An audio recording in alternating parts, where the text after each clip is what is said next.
I believe there's a hero in all of us. You have great powers, only some of which you have as yet discovered. I'm a superhero, Mother. A real-life superhero. The world needs extraordinary. We will make you a superhero. Are you ready to become a hero? Initiating surprise in 3. This, 2, is 1. The Real Brian Show.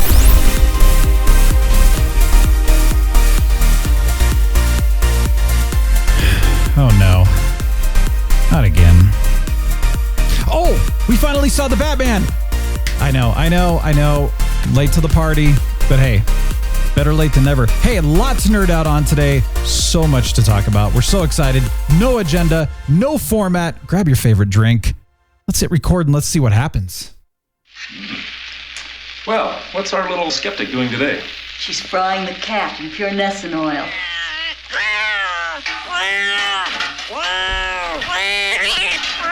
Let's rock it.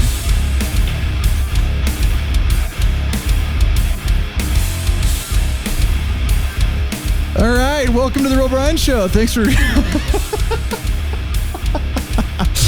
that really bother you, Captain? Hey, I'm the Real Brian. Thanks for joining me. Appreciate it. Captain's not here. He left me. Captain Influence. I didn't like that part. No frying cats. That's not going to happen on my watch. I thought or dogs. I'm trying to think, like, I heard something. Were you laughing or were you crying after you heard that? I might have been choking, actually. Yeah. I'm sure it involved a guffaw or two. Yeah. Yeah, that was, to keep it quiet. Sorry. That was pretty cool, man. Hey, yeah. I like frying cats. And did you know that in college we used to take cats and put them in blenders? You remember those old what are those called? Those old 70s blenders, you know? They had the little push buttons on them, you know? What do they call them? The pre-Vitamix days. What were those things called? You like take little the Otis, cat, you stick it in there, and you put a little water in there and just hit it. Yeah, the cat didn't feel anything because it was instantaneously dead. I mean, that was the beauty of blending cats back in college. Yeah, that was a big thing in the 90s, right? I mean, it was. I was okay with it back then, but now I'm very into cats, and it's not a good thing anymore. Not a good thing anymore. Yeah, no, sorry. No, well, that's okay. But that quote was actually from the 70s. So yeah, well, there you go. Was a new technology then, blending cats. So except they were frying cats. I don't even know what I'm talking about. Except you're right. that I'm sorry. I'm behind. Do cats taste good? Do cats taste good? I bet they taste a little like ammonia, to be honest. Okay. Yeah. Well, anyway, welcome to the show. I mean, it's a fantastic conversation to get started. There is nothing more positive than frying or blending a cat. So, yeah. Almost nothing. Hey, speaking of weird foods, this is something I've been wanting to try this. So, I mean, drink-wise, I'll talk about my drink here in a second, but I've been... So ever since the days of reading the Chronicles of Narnia books and then, of course, seeing the movies, I've always wanted to know what the heck Turkish Delight tastes like. Oh, good question. Yeah, because, is Edmund Turkish was Delight? like... It was Edmund, yeah. He was like... Wasn't it Edmund? Gosh, it's been so long. Anyway, Probably. He was like all over the Turkish Delight, and he wanted it. Yeah, and then, of course, you're seeing it. And so, for years... Well, there's this interesting little story that Sarah Miss Light got a chance to go. This was kind of cool. Our next door neighbor from Oman invited her to go to this dinner, basically, at a Nepal restaurant. And so they went down there, and it was interesting. There was this woman down there who had started an organization recently to rescue, very similar to what we talked about on the show. Has that been a year and a half ago now already, or almost 2 years? Oh, with the I think it was 2020. Sex trafficking. Yes. Rescuing women. This is a different organization, rescuing women out of that. And this one specifically brought in someone from Nepal, which there's a caste system in Nepal. I didn't know about all this, but apparently same kind of thing too, where people in the lower class are treated pretty much like crap. Like they have no worth in the eyes of this society. And so at age, I want to say it was like age 9, I think, the girls are immediately sold into slavery and immediately, thrown into that kind of thing. And so this girl is, she's from Nepal and she speaks on behalf and she goes out there and, literally fights for it and has been, beaten and abused. Anyway, it was an amazing, horrible, horrific kind of, at the same time story and event, but just to get out there and help these women. So that's the cool story. The superhero story in this one is that this woman started the organization, and then this other woman from Nepal she's literally like risking her life to save these girls. So it's crazy. It's amazing. But there's a huge story behind it that's just like, I honestly go, how in the crap can anyone treat another human being like that and be okay with it? Well, but and it's not okay just that, in their society. That's what's how weird do we not know about this? I mean, it's like some people do. It just fascinates me, some of the things that society shoves under the rug. A lot of things, and to the point where some of us don't even know what's going on. Like this thing, like selling off lower caste women, girls, and the parents are doing it. What? The parents are selling their girls because in order to be able to feed themselves. So it's these weird. That's crazy to me. Like to think that parents would just sell their kids. Well, it's the girls, sell the daughters and go for it, and then they're gone forever. And then basically they're essentially prostitutes until they're too old to be undesirable. Well, they're undesirable at that point. And so then they go back to their villages. They have no skills. And so it's horrible. And so this organization is trying to, once again, rescue them, get them skills, train them, get them, into a life basically. So man, it's, I hate hearing stories like this, and we are removed from it here in America because that kind of thing here is just not allowed, which is good. Well, it happens, but it's not allowed. But it does happen. Yeah. We don't have that caste system. Yeah. It's like it happens here, but it's black market. It's under the radar. And if somebody actually catches someone, unless they're, paid off, they get arrested, they get in trouble. But there, it's actually part of their society, and it's okay. It's and something they just do. Yeah, in that another thing, and this is not rip on Nepal Day, by the way. No, I mean this is just one of the countries. By the way, right. But speaking of Nepal, one thing that I did learn about their society, and it was Nepal, not Tibet. I'm pretty sure. I get them mixed up a lot. But when I was traveling Europe when I was in college, I met a young woman who had just gotten back from, I'm pretty sure it was Nepal. And she had been living there as like a student for several months. And she said that it is not only common, but expected that you will be groped when you're in a crowd in Nepal, if you're a woman. Wow. Especially if you are an attractive woman. Men just grope you. and I've never forgotten that. I was like, really? That's just fascinating to me that's just okay in some societies. And it is. Look it up. Google it. It's just kind of weird to me how different societies have different acceptable norms that just kind of stay, like you said, under the radar until, and even when it becomes known to individuals like us, it never becomes a public outcry. Yeah. You know what I mean? So, yeah. So ladies, if you're planning on visiting Nepal, you might want to just shore yourself up. Yeah. Yeah. Well, yeah, seriously. So, anyway, those are the heavy ways to start the show with stories like that and Brian Katz and wet and heavy and interesting. Yeah. Yeah. But blending cats, slavery. This is crazy. I know. Well, let's talk about Turkish Delight again. So, on the way home, our neighbor, our friend, wanted to stop at one of the, I think it's a Middle Eastern market, I think is what it is, where you can get good food and stuff. Sure. So Sarah went in with her, and all of a sudden it was like, hey, there's Turkish Delight. And so she got some Turkish Delight. Now, I was going to show the box, but I was kind of like, as I opened the wrapping around it, I noticed there was heroin all over the place, or cocaine or something. Oh, yeah, okay. I'm sorry, powdered sugar. Okay. For the late. Yeah. You had me excited. Okay. Yeah, well, see, it looks like it, doesn't it? Just kind of. Anyway. And how we're talking about illegal drugs. Wow, dude. We're on a roll today. I don't do drugs. I've never done drugs, by the way. It is kind of funny, though. Because I've never done any. So anyway.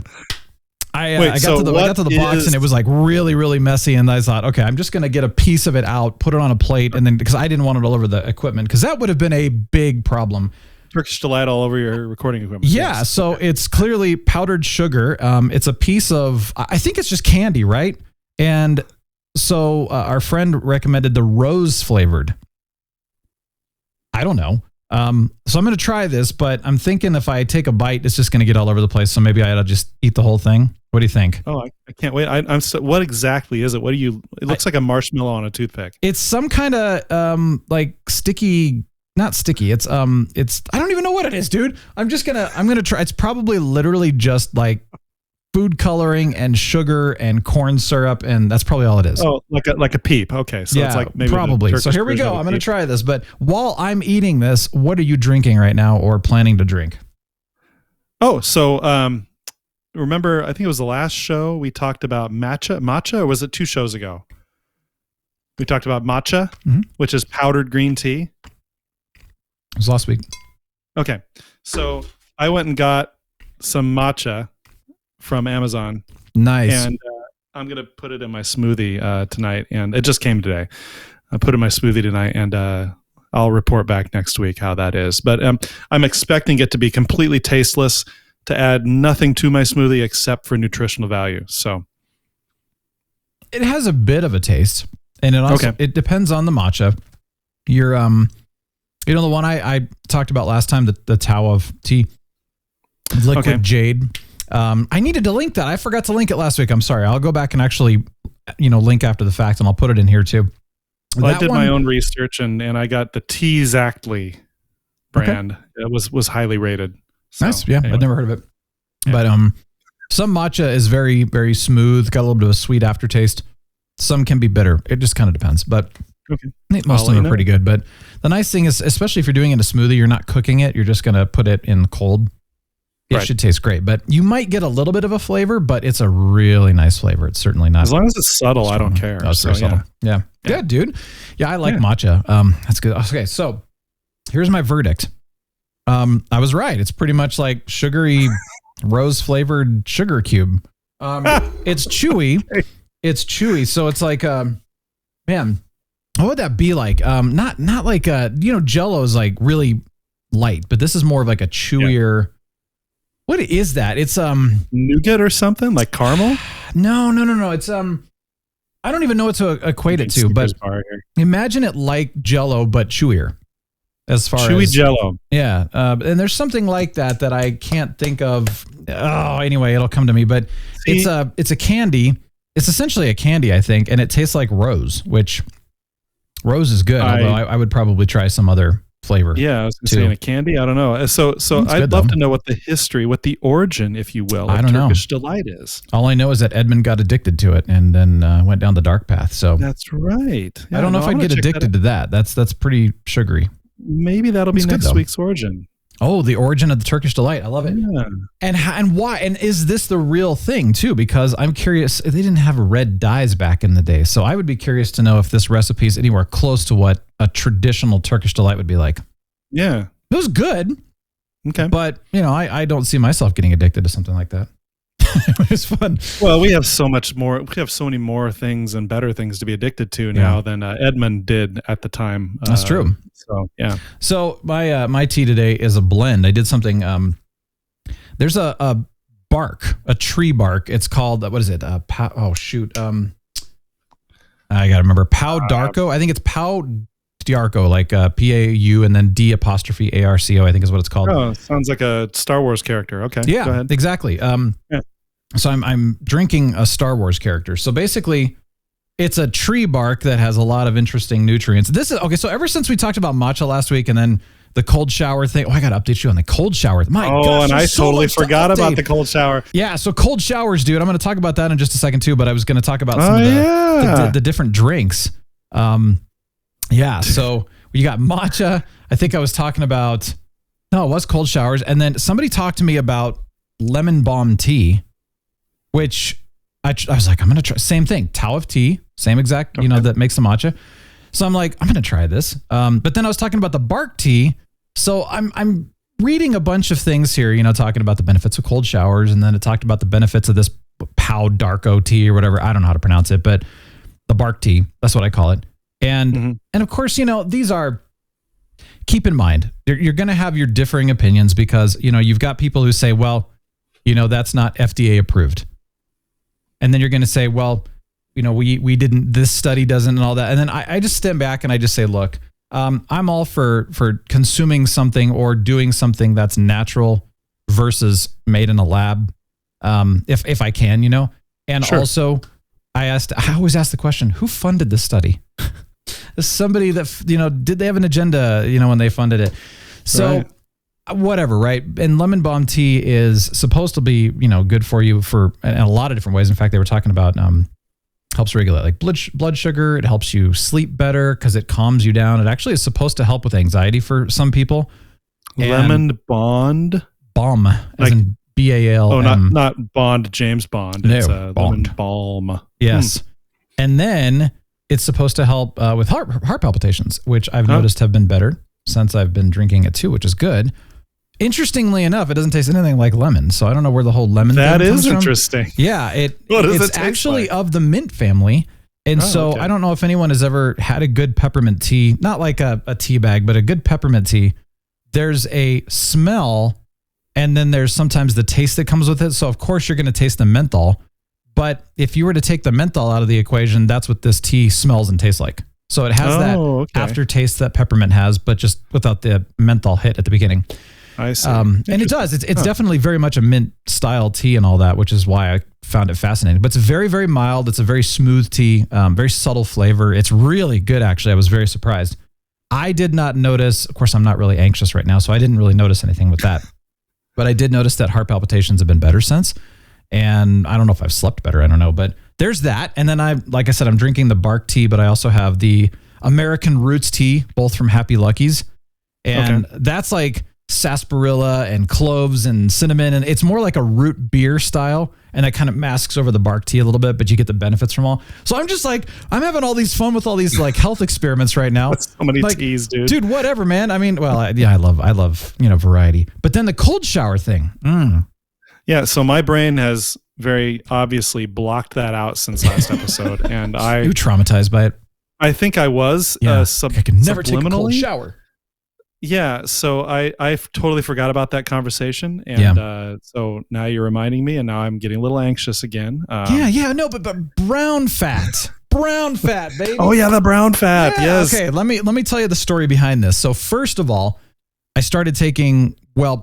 I'm working my way into it because I don't like to just jump right into an ice cold shower. So I start off with a warm to hot shower, and then towards the end, I'm going about as cold as I can literally handle. I mean, to the point where it's like a shock. And then, but I've been doing it for somewhere between, 3 to 8 minutes, depending on, the length of my cool down time, to kind of see how long I can go. And even today, 8 minutes, I went really cold and I was like, okay, I got about 3 minutes or 3 or 4 minutes into that. And that was about as much as I could do. But I got to tell you, like, it's not painful. It's not uncomfortable. It's really refreshing. Like I get out of the shower and I feel so good mentally, physically. I mean, better than I ever really normally do. I mean, come out of a hot shower and you just kind of feel kind of, relaxed, but you're kind of like, hey, man, it's like 420 day. You just kind of feel, hey, man, you feel bad about a hot shower. You feel bad about getting out of the shower. I know, but when I doing the cold stuff, I feel so much better actually getting out of the shower. It's really nice. And then so this is the brown fat production that's supposed to happen. And then the other thing you can do is take an ice pack and wrap it around your neck. Or if you have, like if you do ice in a bag or something and then you put a towel around it, you could do that. But they make ice packs that are like neck wraps kind of thing. Yeah. And you can either heat them or you can stick them in the freezer. Right. So we've just been using this in the freezer, and I've done this for years, but I put it around my neck for about 20, 30 minutes, and you're supposed to do it in the evening. In addition to that cold shower thing, that's supposed to also stimulate brown fat production and a bunch of other, things. So it's an experiment. I'm kind of irritated. It's been a week, and I don't. Brown fat isn't a common thing, a common knowledge thing. That irritates me. It is, but I think what's fascinating about this, because if you look at, like, they talk about how babies have brown fat, and the older you get, the more it becomes white fat because you're not eating as healthy and stuff. And they talk about how brown fat's supposed to be really good with, and they talk about different studies. I mean, again, I'd have to go actually pull these studies up because this is stuff I've read 10 plus years ago at this point. Right. But it's stuff where the brown fat, you notice in people that have a high metabolism and stay relatively skinny, they have a more brown fat than they do the white fat and stuff. The white adipose tissue is essentially the white fat that you don't want. That's what none of us want. That's the stuff that surrounds your organs and can create all kinds of problems. Most of us have. Yeah, because, we just don't take care of ourselves as much as we should. And sometimes it's hard to do. So that all being said, I'm testing this. It's been a week. I love the cold shower thing right now. I'm trying to increase the length of time, and I'm actually surprised how much I love it. But I have to start off warm or hot just to get kind of into it. And then the ice pack thing, that's no big deal. That's just fun. I haven't noticed any difference, but it's been a week. So do I see any less fat? No, I don't expect to for a while. They're saying at least 14 days before you might notice some differences. So, we'll see. But I mean, regardless, it's not hurting me. And same with hey, I'll drink the teas, and you know what, whether or not lemon balm tea actually helps my body to heal itself or whatever, right? But it's better than taking a pharmaceutical that will have potential side effects. I mean, well, no, they all do. They all have side effects somewhere. So I'm like, I'm going to do what I can, and I don't know. I'm having fun with it, but good. And on another fun note, at the very, very least, your mind is convinced that number one, it's healthier than synthetic stuff, and number two, your brain knows it's supposed to be helping you, and so that's going to contribute to the help it gives, probably, right? Maybe it's all placebo, but I don't know about all, but I bet it is some. Oh, I'm sure. Well, there's a lot of really nutritious things out there in the world that we don't take advantage of, So You're right. I mean, I'm sure that there's something to go with this, and we'll see. And honestly, whatever. But like you said, it is probably more than placebo. But even then, placebo can help your body. Yeah. I mean, it helps a lot of things. It's amazing. I still want to have that guy, Dr. Joe Dispenza, on the show, because his book is so bizarrely fascinating about how you literally have the power to change your body and your health and your outlook and everything in your brain. Yeah. It's a very fascinating study. I would love to have him on. Dude. Okay. So I'm just like nerding out right now, but I did something else because I love espresso. And, we all love espresso. Even the people that don't drink espresso love espresso because it's just the way it is. Love my decaf espresso. That's right. Well, I didn't do a decaf this time, but I'm going to try that next. But are you familiar with the Moka Pot, the Moka? You ever heard of that? No, I have not. No. Okay. So Moka, Moka, sometimes it's Mokka, depends on, but the Moka Pot is basically, it's a 2 canister. So it looks like a thin, tall hot water pot kind of thing. It sits on the stove and it has 2 chambers. So you've got a bottom chamber that you put fresh water in. And then on top of that, you put an espresso, when they do the wands and stuff like that, they pull out the wand and it's got a little like hockey puck kind of thing that you put the coffee grounds in. And then they tamp it down. Yeah. And then once they tamp it down, they put it in and then they put it in the wand and then stick it back up in the machine. And that's where you get your espresso. So it has that little puck that goes into the reservoir with the fresh water at the bottom. Okay. Then there's there's the filter there. And then there's another filter on the bottom of the top chamber, which screws in. And then that's where the coffee will eventually come up and, brew into that chamber. And that's where you get the fresh coffee. Huh. So it's supposed to be kind of a poor man's espresso in the sense that it's not actual espresso. It's not from an espresso machine or anything like that, but it does have flavor characteristics more similar to espresso than drip coffee. Kind of like a French press is a poor man's Mr. Coffee. Is that right? Well, French press is pretty dang amazing because you get all the oils and everything too. Well, so I know, but it's all mechanical instead of hitting a button and, Well, yeah. The French press, you put the grounds in the bottom and then it's just like they sit there and they soak in the water and then you push the filter down, which Strain is cool. Them out, yeah. Yeah. So you still get the sludge though from a French press, which is kind of fun. But the Moka Pot I got because, they're $40, $50 versus getting a good espresso machine, which, a prosumer one is going to be $400 or $500 for a good one. Right. And then if you want a professional, you're in the tens of thousands, or something like that. Wow. So I thought, whatever, I'm going to try this. Well, this is funny, dude. The instructions for the Moka Pot, and this is not just mine because a friend of mine had one. We got these years ago. His instructions said the same thing. Pour cold water into the freshwater chamber, and then you grind your coffee as fine as you can go, espresso fine kind of thing. And then you put it in the little puck, and then you tamp it down with one of those those tampers. And then you go for that, and then you heat it up on I think it said like start with a high heat and then drop it to low and that kind of thing on the burner, on your oven, on your stove, that is, your stove. And it takes about 20 minutes or so for this coffee to brew. It's kind of ridiculous.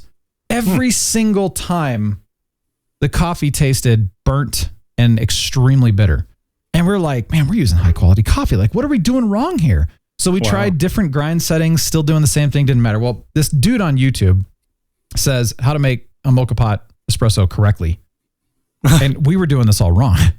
But that's what the instructions told us to do. So how wrong were you doing it? To not follow the instructions, by the way. That's crazy. And then that's super frustrating, by the way. Nobody wants to hear that. Nobody wants to hear that. I know. But anyway. So the cool part, maybe they did. I don't know. Maybe they didn't know any better. So here's how you do it. You take boiling hot water. So boil it in your hot water pot or whatever you have. Then you pour the boiling hot water into the fresh water chamber.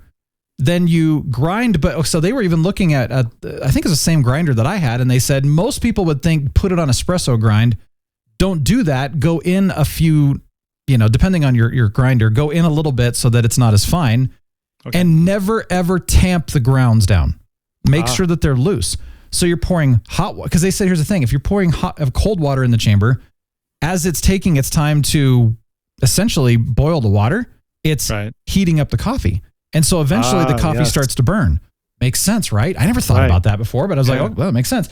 And then, not to mention when you're tamping the coffee down too much, it's creating, so it's supposed to grab all of the coffee grounds as it's extracting.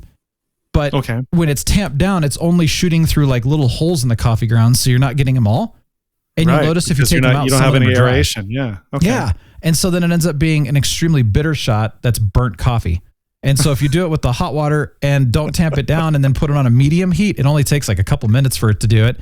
And then as it's like doing its little, it gets to that sound, you immediately take it off and then run that chamber under cold water really fast so that it stops the coffee from cooking.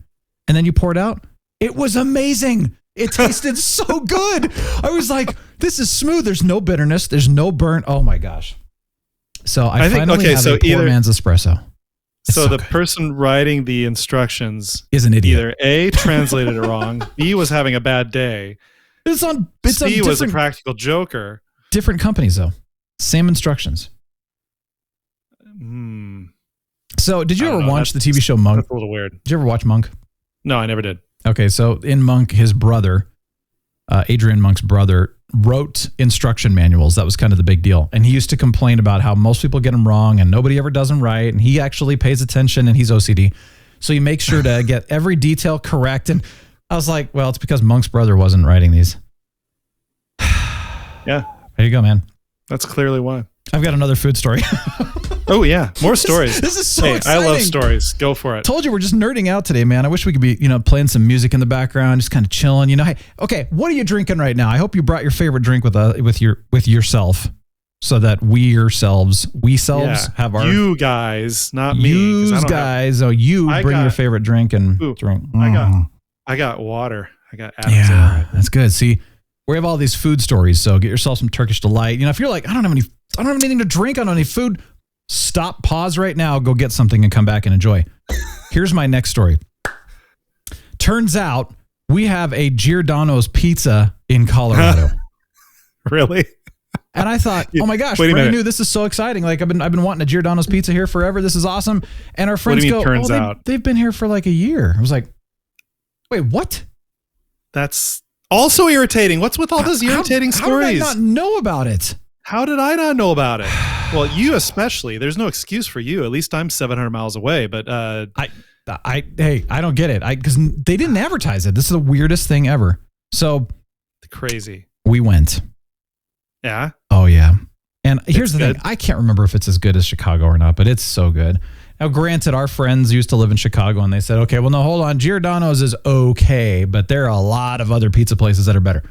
Yeah, you're right. Some of the mom and pop shops and some of those. Well, we haven't tried those, but for us in Colorado, which most people like thin crust, and I'm not a thin crust person. I like thicker the better kind of thing. I like stuffed crust, which, Giordano's is stuffed deep dish crust. Yeah. I'm not a big fan of New York style, folded up. I don't like those as much. So I like good thick crust pizza and stuff like that. And so, it was wonderful. The cheese, you're pulling the pizza, the piece off, and you're just like, go, got this. It's like tug of war, man. Oh, there's so much cheese in there. The cheese in pizza is what always makes me nervous when I eat pizza, because I I'm always leery of choking on that, that long string of cheese that like decides to go down your throat, kind of like a face hugger. It just kind of starts working its way down your throat, and you're like, you gotta wrap it around your fork, and then just eat it in a giant chunk and chew there you go. Properly and fully. By the way, boys and girls, chew your food. God, last time I had Giordano's was in Chicago about 25 years ago. So. Oh, as I say, now last time I had it was in Vegas. They actually came to Vegas, and that was a few years ago. But yeah, man, it's so good. Cool story, bro. I love it. It's and next time you're coming out here, you're gonna have some Giordano's. We're gonna do this for sure. Yeah, man. Yeah. I had to share this little story behind the last couple of weeks we said let's hit record and see what happens.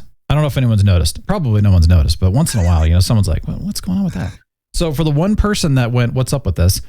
I just wanted to share this because I was meeting with a friend of mine who is really good at branding, and she does some other stuff with her business background, business degree, and stuff like that. And I was always just like, we love what we do here at the show, but it's really hard. In fact, I've talked to some of you too who have said, I try to share the show, but somebody asked me what the show's about. I'm like, everything, and it's not about everything. And of course, that doesn't market things well. And some of you are like, I don't know, but it was one of those things where I was helping some people do some live streams just recently. And we were chatting and, right before the whole thing. And I was just like, they're like, what are we going to talk about? And I'm like, well, don't worry about it. I said, don't worry about it. I got your back. We're just going to have fun. The whole point is to test out the live stream and just see what you're doing. And they were kind of like, I know, but, and I'm like, dude, let's just hit record and see what happens. And it turned out so well. It was this amazing conversation. It went an hour and a half. Actually, it was crazy. We had a lot of really cool conversations and some guests joined us, which that's part of the fun that I would love to eventually get to is doing a live stream so that this show is literally live. You can jump in, you can actually literally jump on the show with us on video, or if you're audio or whatever, you can chat, we can, interact with you and stuff. That's something I would love to do. We got to get there. But that being said, it was really fun. And so I shared that with this friend of mine and she was just like, that's totally your show. Like hit record and see what happens. And I was like, you're right, because in the conversations that, the shows and the episodes we've had, the less we planned, I mean, it's one thing, like we have show notes and it's one thing to say, okay, here are some things we want to make sure we don't forget to cover. But the more planned it was, and this is any interview I've ever done, by the way, the more the person asked and tried to talk through and, okay, well, can we go through this? And, okay, well, let's talk. And then they were trying to like rehearse what they were going to say and stuff. This was all like pre-recording and stuff like that. The more we did that, the worse the episode was. The less we did that, the better the episode was. Now, granted, that's not true for every podcast. Some people, but that's just me. That's my personality. I love to have a more natural, let's just literally see what happens conversation, because I'll guide the conversation. It's not like it's just a free for all crap fest, train wreck. We don't want that, but or is it? Or is it? It's the most glorious crap fest ever.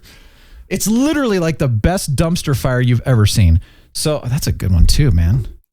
Biggest best dumpster fire you've ever. So anyway, I love this whole idea of hit record and see what happens. And anyway, she got really excited about it and was talking about, well, if you go that route, everything you do would be filtered through that. So it's like if you're doing a review, you're not planning. You're literally putting the product in front of you in the box for the first time, and you're going to test it, and they're going to hear it like, wow, that's amazing, or holy, this thing sucks, whatever, right? Your first impressions. Yeah, it's no filters, no edits, and all that. And I just thought, this is a really cool concept, because everything right now is so highly produced. I mean, there's some raw stuff, but some of the raw stuff isn't very good. But there's a lot of highly produced stuff out there, especially on YouTube. And I just go, it's just not me, man. I mean, I grew up doing live radio, or live events and stuff like that. And I'm a wonderful editor, but I don't enjoy editing our own show. I just don't like it. So it's like, it is tedious. Yeah. Yeah. And so in fact, last week, by the way, Captain, is the first episode ever on this show where there were literally no edits. Wow. It was 100% raw and natural all the way through. The only thing I did was just trimmed up the beginning, and I did a little bit of sound, equalization and stuff like that. Other than that, though, I didn't cut anything out. I didn't trim anything, nothing. First time ever. And it was awesome. Cool. And it worked out. Yeah. It was awesome. And so that's kind of what I'm getting towards. So I kind of like this idea about hitting record and seeing what happens. And, you know, some people go, oh my gosh, that's really cool. And some people are just like, okay. Okay. So that's my story, but I'm excited about it because it does describe the show. It's how the show has gone. We do talk about a lot of different things, and there is no agenda on purpose. And it's not like because I think a lot of times people will say, well, you don't have an agenda, or, you know, you don't know what you're going to talk about. And so you just can't make a decision. You're too flighty. And I'm like, that's certainly not the case with us. It's that we want, I mean, I don't know about you, but I'm not flighty. I love making decisions. Oh yeah. Yeah. I'm just kidding. You're not flighty at all. But no. I really appreciate the freedom to be able to take a conversation down a certain path without restriction. And I think listeners and viewers like that too. I think we all do, because, you know, like when I watch reality shows, which is not very often, and it's like, oh, it's a reality show, except that it's edited to death. There's no reality about it. It's a bunch of crap. None of them are. And most people, and the funny thing is, people know it and they still, we still watch it for, just like the wrestling, right? American it's fake, you know, wrestling, whatever. Everyone knows it's fake. Everyone who's a huge fan knows it's fake, but it's still entertainment. So yeah. Well, you know, you and I were talking about the with the new Batman, which we're going to talk about here in just a second. But Batman v Superman, everybody hated, right? Well, not everybody, but a lot of people really didn't like it. Most people did not like it. Yeah. Yeah, and I did not mind it. It's not like I hated the movie, but the theatrical version did not make a lot of sense. And I saw it, I think, 3 or 4 times, you know, in the year that it came out. And I still was like, why do they hate each other so much? I don't understand. And then later, the Ultimate Edition came out, which it was like 30 to 45 minutes of additional content, I think is what it was. And here's where, once again, they're editing to death, right? They took out some incredibly important conversations that describes, first of all, Bruce Wayne's crazy futuristic dystopian dream. It actually made sense. It explains why, you know, Clark and Bruce hate each other, or why they're starting to hate each other. And then they get to that point, or why they're fighting. It actually takes you through the journey of why they start fighting each other. And the theatrical version didn't do any of that. And so you just kind of go, what the heck, man? So why did they edit that stuff out? And it's the same thing with Zack Snyder's Justice League. When it was allowed to be created the way that he made it, it made sense. It was neat. It was great, you know? It was much better film, yeah. But when they pretty much went and tried to kind of like piecemeal it with, you know, Joss Whedon and all that, and it wasn't just him, by the way, it was the you know, it was a disaster. It was a train wreck. So it's kind of the same thing where, why would we want to edit things to death? Why can't we keep it more raw, unfiltered, natural, and real? I mean, that's the goal. So there you go. There's a story, man. I'm pretty excited. Good. We've talked about a lot of drinks today, a lot. And I'm curious to know what the origin of Cup of Joe came from, because, you know, we say that. Hey, man, you want a cup of Joe? Cup of Joe. You want a cup of Joe? You want a cup of Joe? Do you? So according to theroastery.com, this was the best description, and it's actually pretty interesting. For most of us, coffee is a good friend. To some people, perhaps a best friend, Brian. And like any friend, we've given it a few nicknames. For example, battery acid, bean juice, brain juice, brew, a cup of Juan Valdez is best. Remember Juan Valdez? Yeah. I love those commercials.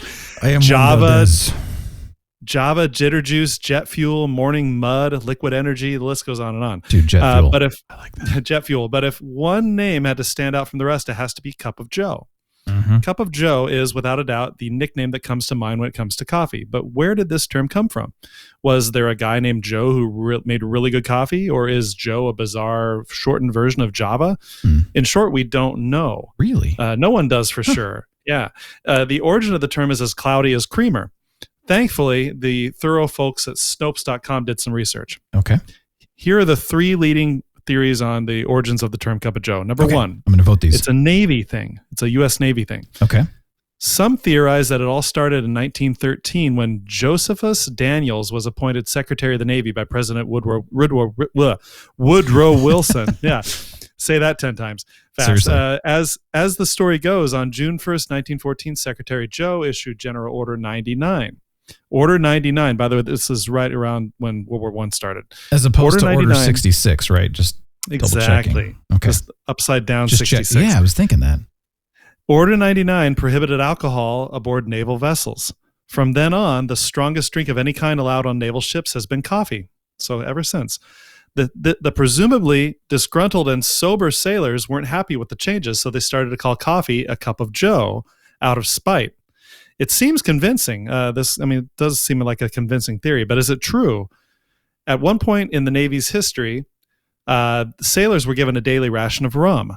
However, this ration was banned prior to the issuance of Order 99. The servicemen who were greatly affected by Order 99 were naval officers who had the privilege of accessing or creating their own wine messes from 1893 until Order 99 came into effect in 1914. Okay. So it seems semi-plausible. Like, okay, thanks a lot, Joe. We're going to call it the cup of Joe. Okay. Then what's the next one? Exactly. So the next one is just a combination of words. Okay. English language researchers learn more on the overall language behind the term cup of joe than lean more on the overall language behind the term cup of joe than the military tale. The earliest known entrance of cup of joe into the English language lexicon wasn't until 1930, which is 16 years after Order 99 was implemented. The first of the two theories is that joe is a bizarre shortened version of two other slang terms for coffee, java and jamoke. Okay. Jamoke itself is another combination slang word between Java and mocha. Yeah, there was a coffee shop for years called Jamocha Joe's. Yeah, I remember that. Yeah. And so there's that, and I wonder what, like, I've heard people call coffee Mojo too sometimes. Yeah, Mojo. Yep. Interesting. Something more like More Joe.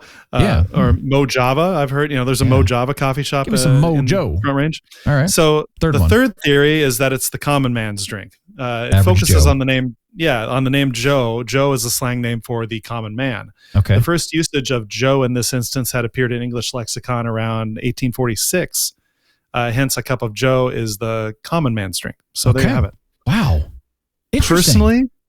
Personally, my favorite is the Navy theory. I don't know how true it is. I mean, it makes sense to me that, cup of Joe started showing up in English language around 1930, 16 years after that order. But it could take that long for the slang to propagate from the U.S. Navy to the civilians, So interesting. Well, you're right. And it's the most detailed explanation as well, which makes it seem a little more plausible. The rest are just like, well, it could be a shortened version of this, and it's because of average Joe. Well, and honestly, that does make sense too. But that's a pretty, almost can't make up that first story. Yeah, and keep in mind that that's true, but it could be coincidence. Keep in mind that the English language, people who research this stuff, etymologists, is that what they're called? Yeah. They're leaning more towards just a combination of words. Interesting. Explanation. So interesting. Okay. Yeah. There you go. Boom. Let's talk about the origin of the word Batman. And this actually comes from the animal bat. And the human man. Animal man. Yeah, animal. Yeah.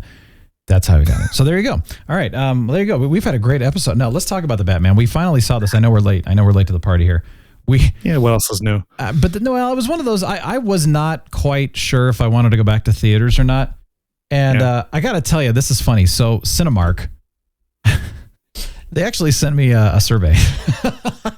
I was nice. I'm always respectful, but I wasn't positive as far as, because here's the thing, on their website they talk about, here's what we do to keep things clean, all of our staff still wears masks, blah blah blah blah blah blah. It's just like this whole list of things in order to protect our health. They didn't do any of that. None of it. I mean, that's probably old information on their website then. Well, no, it was saying that they said in 2022 we're still doing this in order to make sure that you have a good experience. Well, first of all, we went at a later showing, the Batman's not that popular anymore. And it was fine. I mean, we had a nice experience. I had no issues at all. But they were asking, how clean was the concession area? It wasn't. I mean, if you looked at the counters, they were nasty. I mean, they looked worse than they did pre-COVID. And then the second thing they asked is, employees washed their hands. No. Did the employees handle food and money without washing their hands? And I was like, how on earth could you know that? Because I was watching them. I got popcorn, and the guy grabbed the popcorn and then grabbed the money and then went and shoveled popcorn. I was like, do you gotta wash your hands, dude? And then when I went into the bathroom, no, this is funny. So when I went into the bathroom right before the movie started, there was this guy in the stall and everything, and he comes out and he's an employee. And he walks up and he just he runs his hands through his hair. I'm like, you just wiped your butt, dude. And then he like runs his hands underwater and does a little teeny bit of soap and just literally goes, done. And I was like, gross. Wow. Gross. And so, of course, I get the survey. And of course, you noticed all this stuff. I pay attention to things, man. I pay attention all the time. It was so funny. I'm like, and then they said, "Were the employees social distancing?" I'm like, "Are you kidding? They were all huddled in a group. None of them were." I mean, more than anything, I was like, it didn't really bother me as much as they were asking these specific questions because they're proclaiming that they're actually doing this, and they're not doing any of it. And so I was like, I'm not going to lie, I was really surprised that what you're promoting on your website, none of you guys didn't do anything. And I said, I'm not surprised at all. I was fine, but I'm like, I don't know. I mean, am I comfortable? You know, we've got norovirus going around right now, which is another fun one. Yeah, that's the worst one. I'd rather have long COVID than have norovirus once. That's just how weird I am. No, I that's understand. how weird I am. And it is severe, and I don't think anyone wants it. But that's another thing. And they said it's very common with food and surfaces because they said you can't. Like hand sanitizer doesn't kill norovirus. You need bleach. Ooh, and so that's another thing too. It's like pretty much said like if you get exposed to it, you're probably going to get it. It's that contagious. That's common on cruise ships. Not common. I mean, most cruise ships, you're not going to get it. But when I've heard about it, it's been on cruises. Yeah. And it's not going to kill you. It's just a really, really, really horrible flu where you're going to be in the bathroom for 24 to 36 hours. It's a horrible stomach bug. Yeah, it's horrible. So, but it's not going to probably kill you, right? So it's not like, oh crap, fear. No, don't go there. But it's one of those that because that's going around and I saw what was going on at the Cinemark, I'm like, I don't know if I want to go back right now because they're clearly not doing anything to keep anything clean. So I was a little disappointed, but it was just hilarious. They sent me a survey. Now, the question is, do they read them and do they care? I don't know. Exactly. But sure. The movie. Or if they do, though, share that story, though. Some kids lost their jobs over the last week. So good job, Brian. Hey, man, I'm all about taking, the lives of what? I'm going to stop right there. I'm going to stop right there. We're taking people's livelihoods away. No, we're not. I respect people, but do your jobs. All right. The Batman, dude. The Batman. Overall thoughts. What'd you think? It was good. It's my third favorite Batman movie now. After number 1, Dark Knight, still number 1 for me. And number 2, Batman Begins, because it was awesome and it led up to the Dark Knight. So yeah. Very nice. This is number 3. So which is good. I mean, of the dozen Batman movies that we've had in the last 30, 40 years. Yeah. Number 3 is not bad. So no, it's not. I recommend it. Okay. I would say, for me, I mean, I hate to say this, but my favorite Batman movie was Batman and Robin, the bat nipples with George Clooney. I'm totally kidding. I know you're kidding. You hate to say that because you're not serious. Yes. So bad. No. The bat nipples. It's so hard because somebody was asking me about, how would I rank it? And I was saying that it's difficult because all of the Batmans have such a unique place in my enjoyment of the movies and the franchises because the 1989 Michael Keaton, Tim Burton Batman was so fun, so cool, so unique. It was that dark, gritty Gotham City feel. I loved it, Mm-hmm. And yes, Batman Begins and The Dark Knight, so good, so good. And this one, I really enjoyed it too. I can't rate it higher than those other ones, but I rate it up there as my top 4 favorites. And then, of course, even the Gotham TV show series was fun. It got a little twisted in some of the seasons, but it was very well done, and I really enjoyed that as well. I don't even think I finished it. It's good. And then somebody said, how would you rank the Batmobile in this one compared to some of the other Batmobiles? So what about you? Honestly, I kind of liked the Mad Max look to it. It kind of looked like kind of like a Corvette, like an old 70s Corvette type of thing, maybe. Or maybe an IROC Z from the 80s, without the sun roof thing that IROCs have. The T-top. But the T-top. But as far as its capability, I kind of appreciated all the gadgets and stuff on the other Batmobiles a little more, right? I mean, this Batmobile, it was fast and durable, but that's about it. You're right. They didn't do anything much with it. Yeah. Yeah, I would say it does have like a combination of Mad Max and the 60s Batmobile. Really is what I would say. It's the 60s Mad Max version. A little bit, yeah. I liked what was really cool in there was this one scene where you see it kind of in the shadows and you see like the flames and these lights come on. That was and then you hear it. And I thought, oh, this is going to be cool. And then it emerged and I was really let down after that. And I kind of thought, oh, that's it. And then it didn't do anything. And then it didn't, like half the time it was during the car chase scene, the jet engine wasn't even on.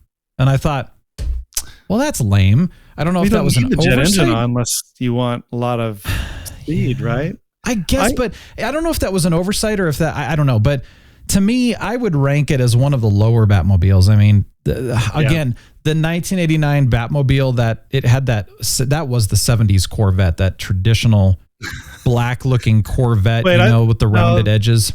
That was like a machine, Stingray. like some kind of weird submarine almost, in my opinion. Well, no, not you're thinking of the one from the third movie.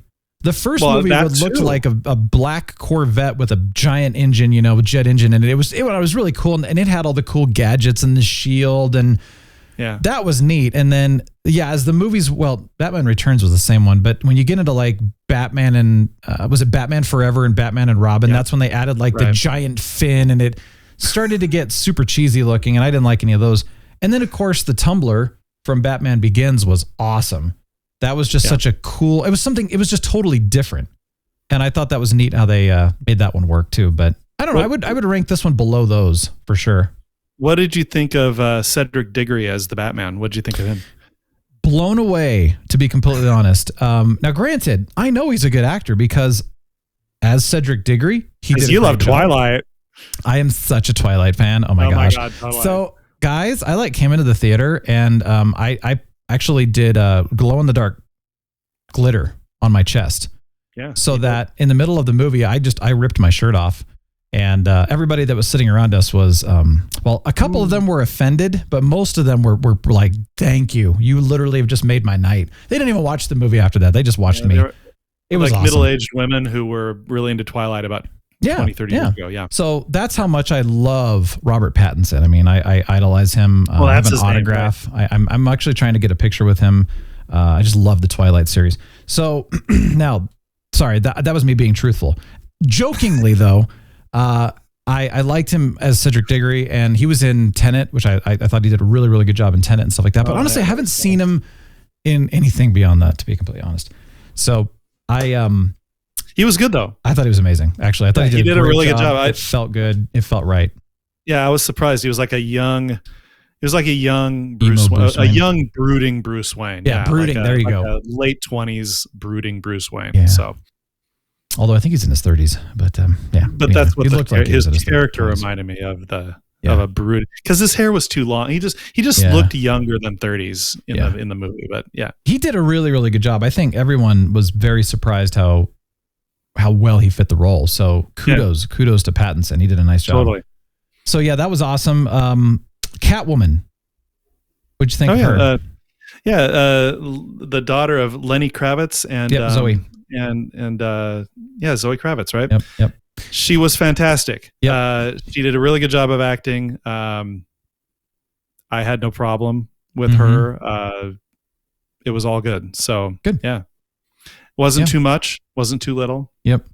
We were trying to rate the Catwomen afterwards, between Halle Berry and Zoe and then Michelle Pfeiffer. And Michelle Pfeiffer, yeah. And it's so funny because Michelle's got a place in my heart. I'm sorry. I loved Michelle Pfeiffer as Catwoman. She was creepy. Yeah. She was awesome. She was psychotic, and it was just beautiful. She did such a great job. And honestly, she's still my favorite. I never saw the Halle Berry version. I never saw that, so I don't even know. But I thought Zoe did fine too. But interestingly enough, I didn't like her outfit. She didn't do much. And I wish she did more. Her Catwoman, her outfit, it was weird. barely indicative of a cat. It was very utilitarian, and it didn't really cover much of her face, which I thought was interesting. Yeah. So I thought Michelle. I wouldn't say Michelle did a better job, but I thought her Catwoman was better than she was version. more comic book. It was more comic book Catwoman. It was more. So it was clear that she was Catwoman, not just a cat burglar. So that's a really good point, by the way. That's a really good point, is that Tim Burton Batmans were very comic booky. You know, the Penguin was like part penguin, you know, and in this movie, all of the villains were realistic people that just had deformities or scars or whatever that made them what they were. But they really are. They were real people with no like hybrid penguins or, you know, which I really liked. I did too. That was refreshing. It made it more actually. realistic. Yeah. It did. Yeah. So that was actually cool. And Colin Farrell played the penguin. What? Colin, I wonder. I see that. Did Colin gain weight for that role, or did they just totally make up his face and body all over? I mean, he did beautiful. Fantastic. I love Colin Farrell. It was beautiful. But, nice job, Colin. Yeah, great job. Yeah. So anyway, great movie. I recommend it. It was a little long, in my opinion. Yeah, it's pretty long. Yeah. Yeah, I think it was about 30 minutes too long. It's about 3 hours. I think it could have gone 2.5, and they could have cut down on some stuff. My only other criticism, well, actually, there's two. Okay. One criticism is that it felt like they were trying too hard to be the best, most epic, most glorious Batman ever. And which is fine that they were working towards that, but it felt like they were trying a little too hard, at least to me. Not everybody agrees with that, but that's kind of what I took away. But it didn't take away from the movie. It was just kind of more like, okay, you're trying a little too hard. Like just be yourself, you know, kind of thing. And then the other thing that I noticed was that this is probably my least favorite soundtrack of all of the modern Batman movies. It was except for that Nirvana song that they played a couple of times. But that's pulling in a Nirvana song. That's not the actual score. So the score, okay, got it. Yeah, the Nirvana song was awesome, but I'm talking the actual instrumental score to me was unremarkable. I noticed it, and it just was pretty bland, pretty boring. It had nothing to it. I mean, you know, you go back to, oh my gosh, who did the, I can't remember. The original, Danny Elfman did the 1989 Batman. And I mean, that's like a masterpiece. It's so good. The whole soundtrack of the 1989 Batman is so good. Even that song, even the Bat Dance by Prince. Remember that one? Oh, well, yeah. But again, I'm talking the score only. I'm not talking about the Prince sound, but the Prince soundtrack was good too. And then the entire Christian Bale version was all Hans Zimmer, and it was just so good. And so I guess that's the thing. It didn't add to the movie. It didn't draw me in emotionally. It just kind of was there, and I noticed it, but it wasn't anything cool to me. Granted, some people like it, but I know how many people have listened to that Hans Zimmer trilogy soundtrack and just, you know, over and over. And, you know, The Dark Knight Rises, there's some incredible pieces in there. So anyway, that's the last thing I'm going to say, but it's totally worth seeing if you've not seen it. I'm sure most people already have by now, but it's fun. Totally. Good time, man. Good time. All right. So the last thing I'm going to mention really quickly, two songs here that I wanted to share. And one of them is because it's not brand new. It came out a little while ago, but it's by Fauja. Fauja, that's what I call her. Fauja. She has a good voice. It's called Puppet. Dude, I don't know why I didn't mention this one before. I had to because it's so good. It's catchy, and it's like, it's in my head. It's awesome. And then, you know, Peter Schilling. Huge fan of Peter Schilling. Yeah. Big 80s guy. Yeah, I love the album from 1989, The Different Story, The World of Lust and Crime. He remade a couple of these songs, but the one that I have to mention is the actual remake of The Different Story. And it's kind of interesting because usually someone else does remake of people's songs. Right. It's rare that you see somebody, however many years later now. Yeah. And dude, it is so cool. It's like, it's The Different Story. It's that song, but it's this really nice modern version, and it's a little different and has this piano part in there. And he still sounds just as good as he did back in the 80s. So nice. I was blown away by this remake. And so I had to share this, and I'll put it in the list in the TRBS 2022 Spotify mix, which will be in the show notes, and it'll be in the description below. Make sure to click on that link. I will make sure, by the way, to link the teas that we're all talking about. So if you're interested in getting some, you know, matcha, some good matcha, or the lemon balm, if you want to check that out, I'm going to link that in the description below. It's an Amazon link, so check that one out. But yeah, that's all we've got, man. I could keep going. There was just so many fun things to share. It was so exciting.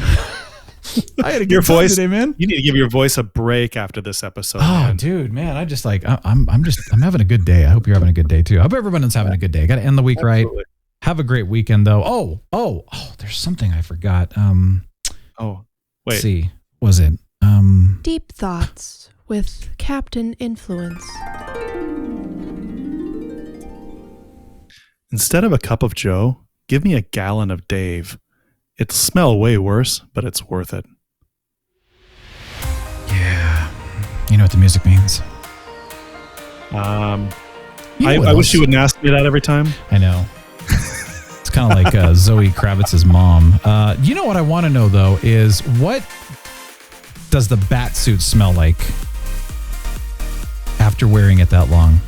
Don't answer that. All right. Hey, thanks for joining us. Have a glorious week. Real Brian Show, signing off. The Real Brian Show is a production of 514 Media at 514mediaempire.com.